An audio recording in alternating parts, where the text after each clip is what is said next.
porte. C'est la première fois que vous venez dans les... C'est la première fois que je monte dans les bulles, oui, c'est vrai. Allons-y. Donc, première question, si vous étiez présidente de la République, quelle serait votre première mesure? Alors, il est certain que si je suis élue présidente de la République, c'est qu'il y a quand même des choses qui se passent dans la société, en particulier qu'il y a une mobilisation, des grèves, des manifestations qui ont changé complètement l'esprit du monde du travail et qui ont donné confiance au monde du travail. Et dans ce cas-là, si j'étais en mesure effectivement de proposer des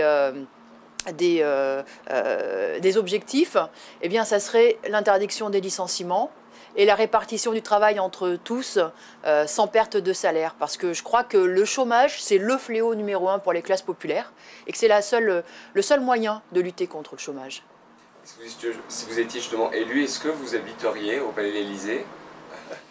Je crois que si j'étais élue, il y aura y compris d'autres institutions qui se mettraient en place où je pense que l'Élysée ne serait pas forcément décisionnel en tout comme ce qui se passe aujourd'hui.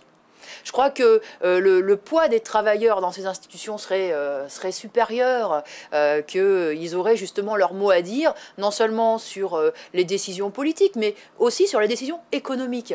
C'est ce qui est aujourd'hui, on voit en réalité que c'est cette économie, que c'est les possédants, que c'est les plus riches qui dominent l'économie. Eh bien, il faudrait inverser cela, et je pense que ça passerait effectivement par le fait que les travailleurs aient le pouvoir, y compris de donner leur point de vue, et donc de diriger cette économie. Justement, là, il y a cette crise économique, cette crise financière, donc qui a tendance justement à vous donner raison. Vous êtes justement, votre programme, il est dans le bon timing pour le coup. Écoutez, je ne sais pas si... En tout cas, nous, on ne se réjouit pas de cette crise. Cette crise, elle est supportée en premier lieu par les classes populaires, les retraités des classes populaires, par les travailleurs, par les chômeurs, par les plus pauvres. Le poids de cette crise retombe exclusivement sur eux.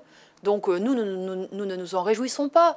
Maintenant, c'est vrai que cette crise, elle met en lumière le fait que finalement ceux qui ont le véritable pouvoir dans cette société, c'est ceux qui ont de l'argent. C'est les capitalistes de la finance, les capitalistes de l'industrie.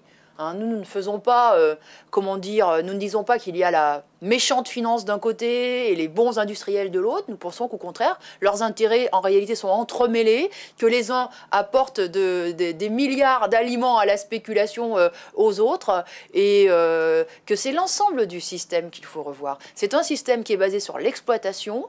Le fruit du travail de chacun, finalement, est accumulé dans les mains de quelques-uns et ce sont des profits qu'on retrouve non plus utile à la société, mais qu'on retrouve à alimenter la sphère financière et donc à mettre toute l'économie par terre. On est dans une économie complètement folle.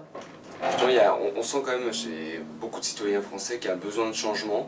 Est-ce que vous, à travers votre marathon, à travers la France, est-ce que vous ressentez ce besoin sur le terrain? Ce qu'on ressent, c'est aujourd'hui beaucoup d'inquiétude, beaucoup d'angoisse, parce que c'est vrai que tout le monde comprend bien que il y a une épée de Damoclès sur notre tête, à tous. Le chômage, aujourd'hui, c'est un problème qui concerne tout le monde. Personne ne peut se sentir à l'abri, ne peut se sentir protégé de cela. Même pas les ingénieurs, même pas les cadres, même pas ceux de ST Microelectronics. Je pense que même eux savent qu'ils sont des chômeurs en puissance, comme les autres.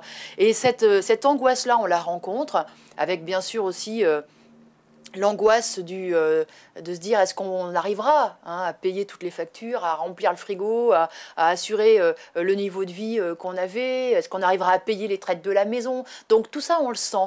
Et nous, ce qu'on espère, c'est que cette inquiétude, elle va se transformer en prise de conscience que les travailleurs sont en mesure de peser sur la situation, de changer les choses et de faire en sorte que cette crise, elle ne soit pas payée par eux, mais qu'elle soit payée par les responsables et par ceux qui ont de l'argent. Et qu'on utilise cet argent et les profits qu'il y a dans la société pour justement sauvegarder les emplois, sauvegarder les salaires, le niveau de vie de chacun, sauver finalement la seule classe utile à la société, c'est-à-dire les travailleurs. Et j'espère que cette confiance-là, elle reviendra très vite, parce que je crois qu'il n'y a que ça. Les travailleurs, il faut qu'ils comptent que sur eux-mêmes pour se protéger. Il ne faut pas qu'ils comptent sur les dirigeants. Ce qu'on voit, c'est que les dirigeants politiques, ils ont le souci de protéger les banquiers et les industriels. Mais les chômeurs, les travailleurs, ce n'est pas leur problème. Donc il faudra effectivement réagir collectivement, je crois, qu'il faudra renouer avec les luttes, avec les mobilisations sociales. Et vous, juste personnellement, dernière question, sur votre campagne présidentielle, là vous parcourez la France, vous avez un emploi du temps très chargé, comment vous tenez la forme? Parce qu'effectivement, moi j'ai besoin de me faire connaître. Arlette Laguiller a incarné Lutte ouvrière pendant des années, elle était très connue, elle a participé 6 fois à l'élection présidentielle. Et de ce point de vue-là, moi j'ai besoin aussi d'être davantage identifiée.